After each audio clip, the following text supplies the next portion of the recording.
First of all, it's critical to know that it is not the missionaries that brought the gospel to Africa. The gospel came to Africa before there were missionaries.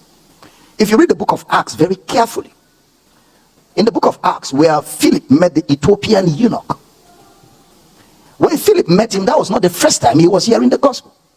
He was reading Isaiah, and he's an Ethiopian. That's in the book of Acts.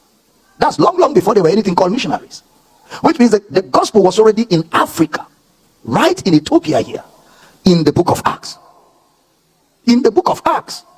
So before finally the gospel went to Rome, where they killed the apostles of Christ, before it went to Rome, and from Rome went to the civilization of the West, it was already in Africa.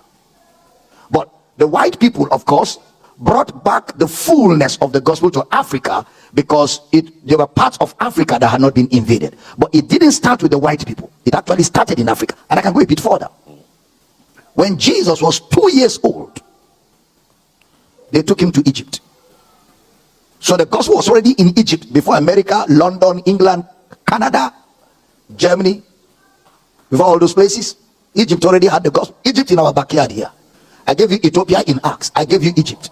So to say our ancestors didn't have the gospel is an assumption. Because when you look at the guy in Acts chapter 10, whose alms and much giving went up to God. Is it Cornelius? Yeah, Cornelius. He was not a Jew. He was not even a white person, an European. Okay, so the gospel was already around.